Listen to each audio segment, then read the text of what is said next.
प्यारे बच्चों, आज मैं आपको माध्य के बारे में बताने जा रहा हूं। यह अध्याय 14, 9 और 10 में है।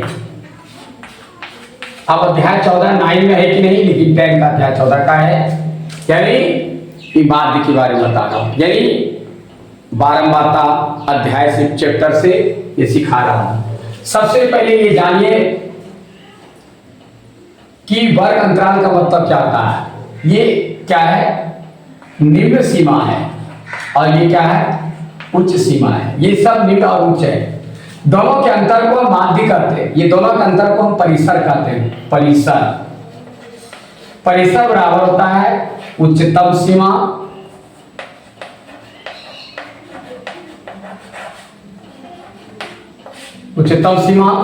घटाओ निम्नतम सीमा।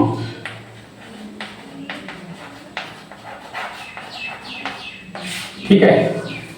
और जो बचता है दोनों में, जैसे 10 घटाओ 20, 20 घटाओ 30, यानी 20 में 10, 30 में उच्चतम में निम्नतम घटाएंगे, ये परिसर निकलता है। इसको याद रखिए, परिसर सबका बराबर होता है। तो अब माध्य जो है हम निकालेंगे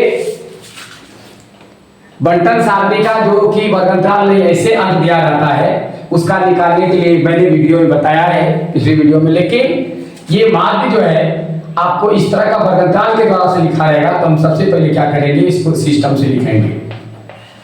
10 20, 20 30, 30 40, 40 50, 50 60। और इसके बगल में जो वर्ग ये बारंबारता दिया गया है, इसको हम लिखेंगे, यानी एफ आई 1 5 4 8 और फिर क्या है, फिर 5 है। इसको पहले हम जोड़ेंगे कुल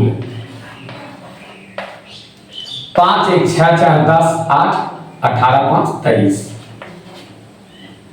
टोटल कितना हो गया? 23 है। अब क्या करेंगे, इसको इसे वर्ग चिन्ह निकालेंगे। वर्ग चिन्ह क्या होता है कि उच्चतम सीमा जोड़ निम्नतम सीमा बटे 2। ठीक है। अब जोड़िए इसको, 20 10 30, 30 में 2 भाग दिए, कितना होगा? 15। फिर इसे जोड़िए 20 30 20 50, 50 को 2 भागे 25।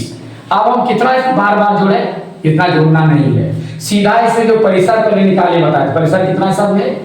10 का अंक है। सिर्फ 10 इसमें जोड़ते जाइए, इतना परिसर है। 35 45 55। आप जोड़ करके देखिए, 60 और 50 110, 2 से भागे 55 होता है। ठीक है। अब क्या करना है, इसको हम एक्स आई करते हैं। ठीक है। अब दोनों का गुणनफल करना है, यानी एफ आई इंटू एक्स आई। तो गुना कर 15 का 15, 25 25 सवा से 125, 5 चौक 20 के शून्य बाकी 2, 4 के 12 2 14, 8 5 40 के शून्य बाकी 4, 8 चौक 32 4 36, 5 5 25 के 5 बाकी 2, 5 25 2 27। आप क्या करेंगे, इसको टोटल को जोड़ेंगे, सिग्मा ये हो जाता सिग्मा एफ आई 5 1 6 4 10 18 5 23। ये सिग्मा में होता है कुल योग, याद रखिएगा। सिग्मा का होता है कुल योग। कुल योग इसके जगह पर इसका प्रयोग होता है, जहां कुल योग है वहां हम सिग्मा लिखते हैं। ठीक है।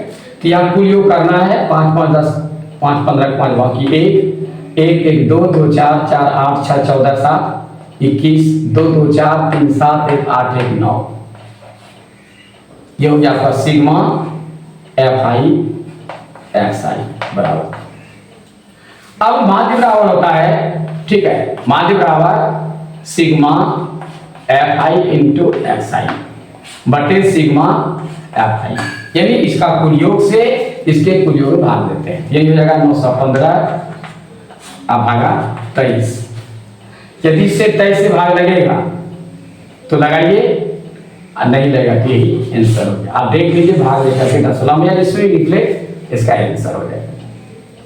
तो फिर से एक बार देखिए, यदि इस तरह का रहे तो सबसे पहले क्या करेंगे, ये वर्गमूल यहाँ पर लिख लीजिए, इसके सीधे में जो बारंबारता है उसको लिख लीजिए और इसको टोटल कर लीजिए, सिग्मा एफ आई, इसको फ्रीक्वेंसी यानी बारंबारता टोटल जोड़ लीजिए, जितना हो गया ये सिग्मा एफ आई हुआ आपका।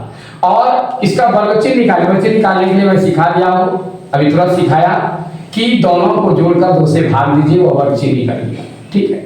और एक तो निकाल लीजिए और वर्ग इसे परिसर जितना उसमें जोड़ते जाइए, 20 जोड़ 10 30 15 हुआ, और 10 का अंतर है, 15 10 25 10 35 10 45 10 55 10 जोड़ते हैं, जो परिसर है उसमें जोड़ते चलिए। अब क्या करना, दोनों का गुणनफल निकालना, F I into X I, F I into X I, दोनों को गुना करना है, एफ आई और ये एक्स आई है, इसको गुना कर लेना, गुना करें 15 का 15 25 25 सवा 520 के शून्य बाकी 2 4 4 14 8 5 40 के शून्य बाकी 4 8 4 32 4 36 5 25 25 के 5 बाकी 2 5 25 2 27। अब जोड़िए सबको, सिग्मा एफ आई एक्स आई को 5 5 10 5 15 5 बाकी 1 1 1 2 2 4 4 8 6 14 7 21 के बाकी 2 2 1 3 1 4 3 7 2 9 9 से 15 हुआ। अब इसका सूत्र होता है माध्यिका sigma F I x I बटे सिग्मा एफ आई, तो इसका मान बटे मान लीजिए, भाग लेकर के देखिए, भाग लग जाए तो ठीक है, नहीं लगे दशम निकालिए, पूर्णांक तोड़िए या ये आंसर लिख लीजिए। तो ये आपकी सेवा में मैं थोड़ा सा बताया, इसमें यदि कहीं भूल चुके होगी इसके क्षमा करेंगे, तब तक के लिए धन्यवाद।